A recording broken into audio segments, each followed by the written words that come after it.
শ্ৰমমন্ত্ৰী ৰূপেশ কলাৰ গৃহ সমষ্টিত চাহ শ্ৰমিকৰ দুৰৱস্থা।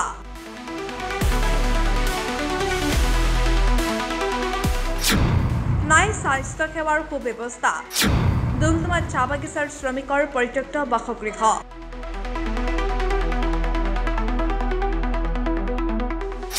বাসগৃহ দেখিলে চকু কপালত উঠিব আপোনাৰ।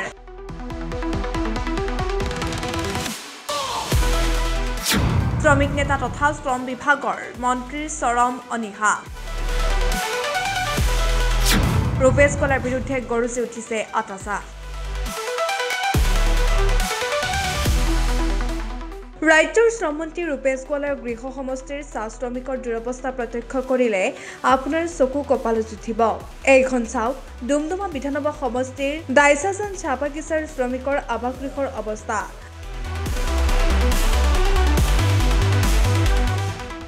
ব্ৰিটিছে নিৰ্মাণ কৰি যোৱা প্ৰায় উৱলি যোৱা বাসগৃহসমূহত অতি শোচনীয় ৰূপত বাস কৰি আছে চাহ শ্ৰমিকসকল।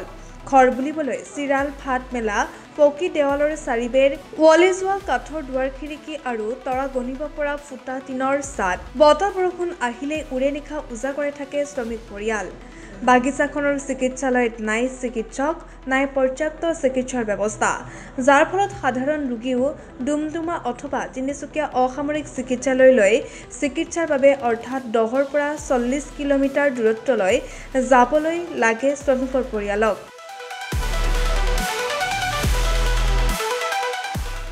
বাগিচাখনৰ শ্ৰমিকে সময়মতে লাভ নকৰে PF, গ্ৰেচুইটি ধন। আনকি শ্ৰম আইনত বুঢ়া আঙুলি দেখুৱাই বাগিচা শ্ৰমিকক 8 ঘণ্টাতকৈ অধিক সময় বাগিচাত কাম কৰিবলৈ বাধ্য কৰায় বাগিচা কৰ্তৃপক্ষই।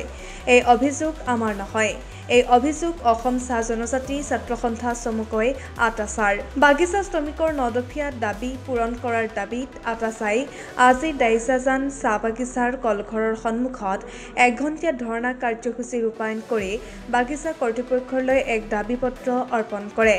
শীঘ্ৰে আটাছাৰ 9 দফীয়া দাবী পূৰণ নহ'লে স্থানীয় বিধায়ক তথা শ্ৰমমন্ত্ৰী ৰূপেশ কলাৰ বিৰুদ্ধেও আন্দোলনৰ তীব্ৰতৰ গঢ়ি তোলাৰ হুংকাৰ প্ৰদান কৰে আটাছাই।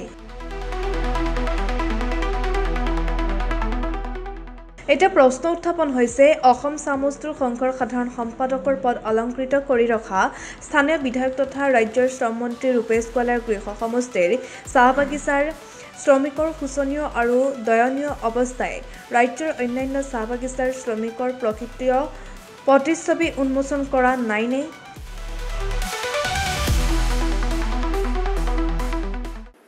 আজি আমি অসম চাহ জনজাতি ছাত্ৰ সন্থা আটাছা দাইচাকৰদৈগুৰি উপশাখা সমিতিয়ে দাইচাজান চাহ বাগিচাৰ কাৰ্যালয়ত 1 ঘণ্টীয়া ধৰ্ণা কাৰ্যসূচী ৰূপায়ণ কৰিছো।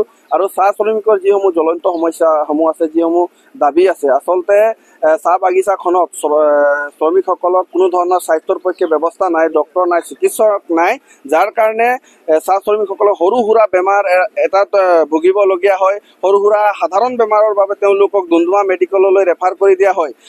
তেনেস্থলত চাহ বাগিচাত মানে চাহ শ্ৰমিকৰ স্বাস্থ্যৰ পক্ষে কোনো ধৰণৰ গুৰুত্ব আৰোপ কৰা নহয় বুলি আমি ভাবিছো।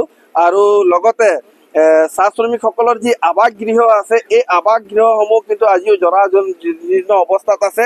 কোনো ধৰণৰ মেৰামতিৰ ব্যৱস্থা গ্ৰহণ কৰা নাই। মালিক পক্ষই হৈ বা স্বত্বাধিকাৰী পক্ষ হৈ বা মেনেজমেণ্ট পক্ষই কোনো ধৰণৰ ব্যৱস্থা গ্ৰহণ কৰা নাই, যাৰ কাৰণে আমি এইটো আজি ইতিমধ্যে আমাৰ স্মাৰক পত্ৰত উল্লেখ কৰিছো।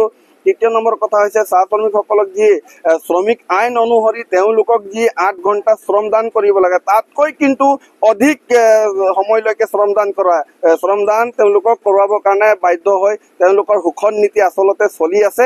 এই শোষণ নীতি কোনো কাৰণতে গ্ৰহণযোগ্য হ'ব নোৱাৰে। সেইকাৰণে আজি অসম চাহ জনজাতি ছাত্ৰ সন্থাই আমি প্ৰতিবাদী কাৰ্যসূচী ৰূপায়ণ কৰিছো।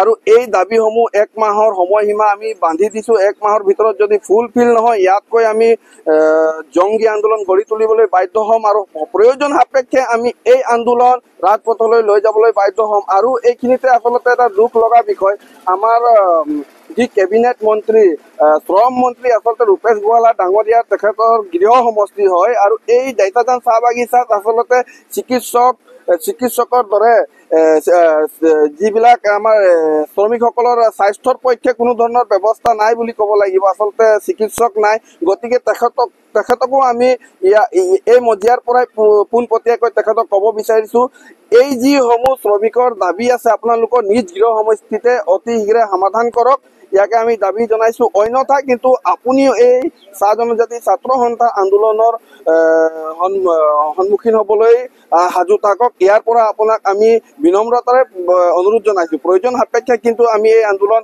তীব্ৰতৰ কৰি তুলিবলৈ বাধ্য হ'ম। ধন্যবাদ। জয় অসম, জয় আৰ্য। ডুমডুমাৰ পৰা ললিতাতি ৰিপৰ্ট, ৰিপাব্লিক নিউজ।